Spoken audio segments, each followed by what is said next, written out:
And I have to tell you, I wrote Bill after the last panel and I said, don't give them a break, it's snowing and everybody's going to go home. I was so nervous. So I'm terribly touched that you stayed, I have to tell you. It was wonderful watching Ralph last night. I have to say, I thought, oh dear, he can't be here, it won't be the same. But I think it actually worked really well, and is, you know, maybe not as well as it had been here, but very, very close to it.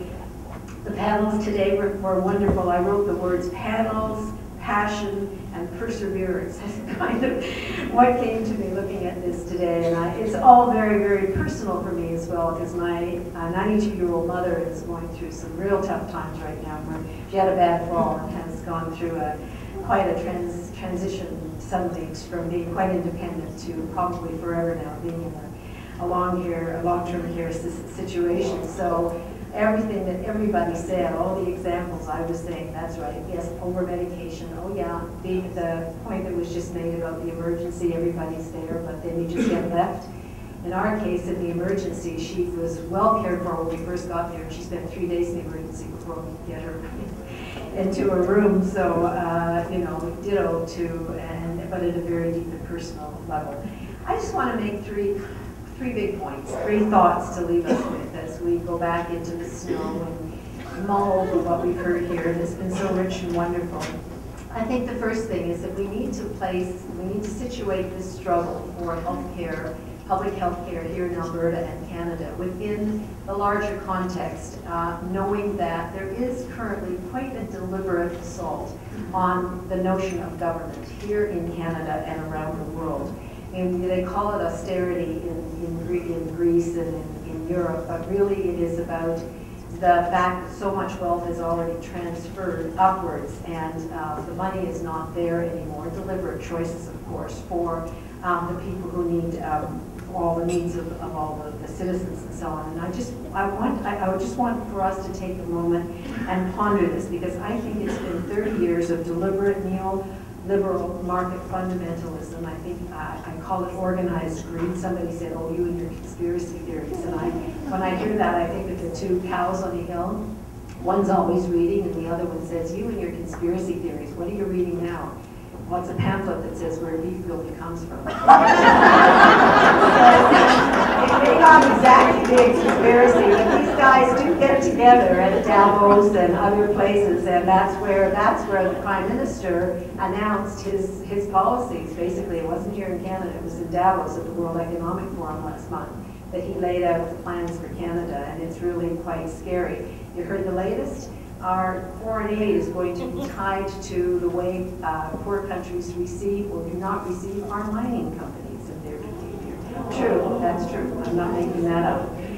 So we are dealing with, as I say, an assault. Grover Norquist was a tax consultant to George Bush, the last George Bush.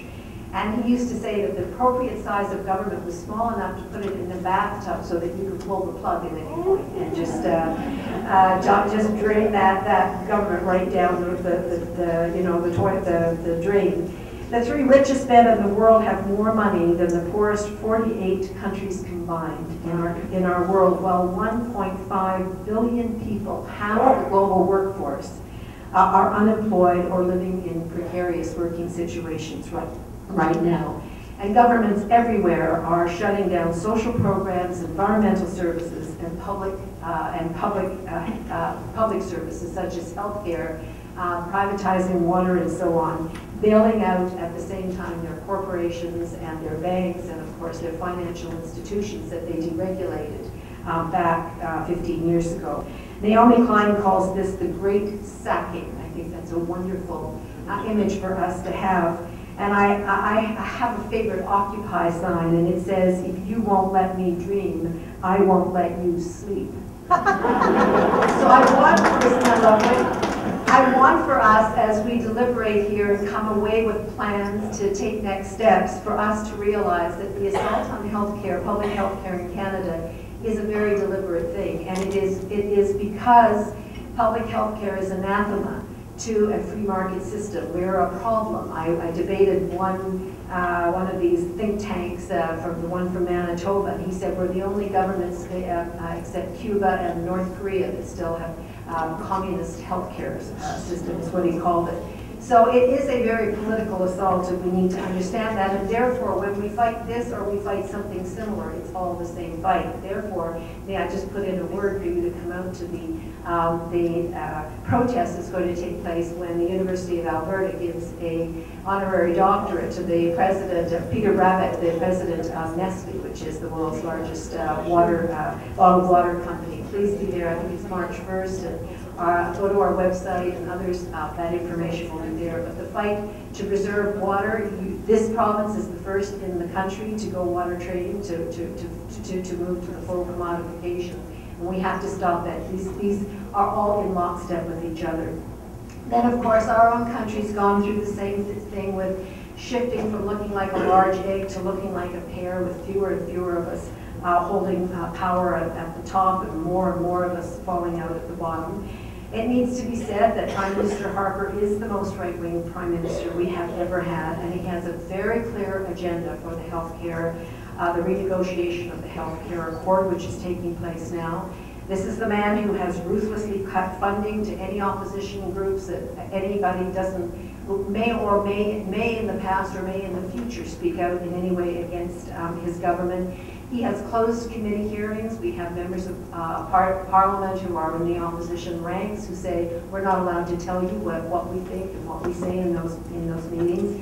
It's not only slashed environmental programs across the country, and you watch, the next thing is going to be these programs for these environmental assessments for new mining and oil and gas and so on. But he's slashed the scientists at Environment Canada, so we aren't even going to be able to monitor the damage that's being done.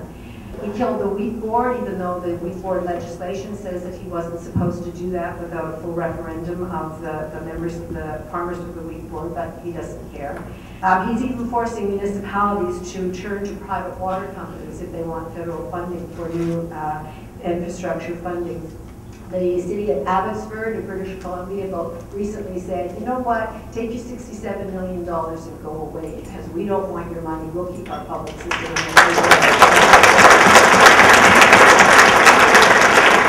This is a man who's even promising bonuses to senior government officials, bureaucrats, based on the number of people they fire in the upcoming purging of the civil service. And he once led the National Citizens Coalition, which you might remember was founded to fight public health care. The founder, Colin Brown, was a wealthy health insurance salesman who used to say that public health care would kill Canadians. And as Mike McBain said, Stephen Harper is on record many times having said that he wants to give fiscal authority as well as service authority over to the provinces to deliver health care, and has allowed the death by 1,000 cuts through privatization of services across the country. So we need to be aware of this, that he's leading the team, of course, going into the negotiation, and I believe that he is going to use this process to fundamentally change the nature and process of healthcare delivery in our country permanently if he can. However, unlike the wheat board, where he just did it, he knows that Canadians are too attached to our healthcare system, so is doing it through the back door by withholding this funding after 2016, which will cost our provinces about $31 billion in lost revenues, and bring us down now from where the federal government is funding about 20% only of healthcare funding to about 13%. That's the Parliamentary Budget Office that tells us we're going to go that low. At that level, we're ending up with a patchwork of services, many of them privatized, and the end of the National Health Care Plan.